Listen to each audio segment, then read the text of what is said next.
YOLO. Sorry about the noise in the background. It's about 100 degrees outside, so I need to leave the truck running so I don't melt to death. But let's face it, the stock market took a nose plunge. Bottomed out. It completely crashed yesterday, and we're going to talk about why. And today's video was actually brought to you by a request from one of the viewers. So special shout out to BingFire3. He's been a viewer for a while now and left comments left, right, and center. So of course I'm going to make a video that he requests. And if you guys ever want a specific video made, just let me know in the comments and I'll try my best to get to it. For those of you who aren't aware about what happened with the stock market yesterday, I think this sums it up pretty well. And then it's tariff. Because tariffs are going to make us rich as hell. It's going to bring our country's businesses back. You may even get tired of winning. And you'll say, please, please, it's too much winning. We can't take it anymore. Mr. President, it's too much. And I'll say, no, it isn't. We have to keep winning. We have to win more. We're going to win more. We're going to win so much. I'm tired of this, Grandpa. That's too damn bad! In terms of money, we have no money. Yeah, tariffs hit, and it feels like they were more out of the blue than back in, I think it was April, when they dropped and the entire stock market tanked. Because the trade war that's been going on with China recently has elevated, as they no longer want to ship out any rare earth minerals to America to do business with us like that. These rare earth minerals are necessary for everything from computer chips to the new AI and robots that are coming out. If we can't get our hands on those, we're going to end up falling behind in the technology race. China knows this, so they're using that as a bargaining chip in order to get their way. So, in retaliation, President Trump increased tariffs on, I believe it's everything from China, by 100%, causing the entire market to panic and freak out. Whales started offloading left, right, and center to try and recoup losses. Yesterday was particularly nasty for everyone doing day trading or options trading, because suddenly an unforeseen event caused a massive drop in the market, which then had the ripple effect of causing crypto whales to start dumping their crypto so they had liquid cash to invest into these stocks, which were now on sale. Now, one group of people who were already having a rough time because of the trade war between America and China were American farmers.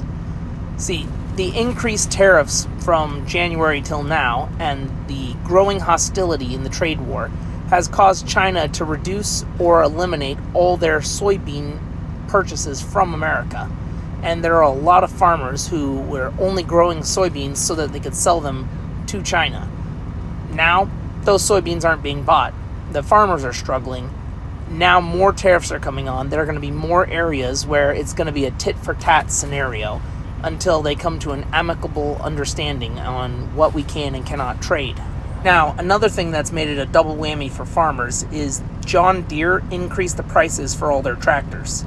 The reason for this is many of the tractors are built in Mexico, but they're assembled in America. So most of the metal comes from Mexico, most of the work, and then they ship the pieces up to America for final inspection and assembly. Well, all the tariffs going on have increased those prices, and they did not have the ability to move operations to America quick enough. So now they're raising prices on all agricultural, industrial machinery. Now, not everything is doom and gloom. This is probably just a political power move to try and strong-arm negotiations and bring China back to the table when it comes to rare earth minerals. And they'll try and hold the rare earth minerals out for as long as they can to try and have more bargaining power. Now, most of this is exacerbated by the fact that we're in a government shutdown right now, which is causing even higher levels of uncertainty among investors and institutions. But let us not forget the wise words of the Oracle of Omaha himself. To be fearful when others are greedy, and greedy when others are fearful. So when everyone was panic selling yesterday or having margin calls, or whales were offloading crypto causing drops in price, but the fundamentals of all these businesses or cryptocurrencies hadn't changed, that's the time to sink your teeth in when there's blood in the water. So I scored a large amount of XRP, and I know there were many people yesterday who were buying stocks on sale. Now, I'm not going to tell you to buy or sell, because I don't know how things are going to shake out, and I'm not a financial advisor. But what I will say is I like to think of stocks, their price versus their value. Price is what you pay, but value is what you get. So if the price goes down, but the value stays the same, you just secured yourself a higher return. Warren Buffett said something similar in this clip. But they buy a stock and they think if it goes up, it's wonderful, and if it goes down, it's bad. We think just the opposite. When it goes down, we love it because we'll buy more, and if it goes up, it kills us to buy more. So yesterday was rough. But for most people, it wasn't that bad. It was only really bad if you were betting, so to speak, running call options, or if you were using leverage, other people's money.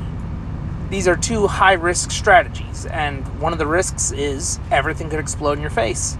It's important in times like these to remember not to be governed by our emotions, but to practice a little bit of stoicism and try and have diamond hands.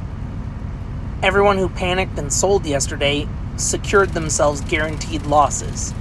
But what we know about the stock market over the long run is that by and large, it usually will just continuously go up. There will be falls, drops, corrections, recessions, or depressions. But if the last 50, 75 years have taught us anything, it's that if you have the patience to hold for the long run and you're invested in high-quality stocks or businesses, not anything like the dot-com bubble, you'll be fine. Thank you for watching. Don't forget to like, comment, and subscribe.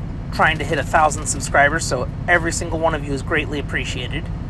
And if you have any video requests, go ahead and let me know in the comments below, and I might make your video next. Also, let me know if you panic sold or bought the dip. I'd love to know. But, as always, I'll catch you on the flip side.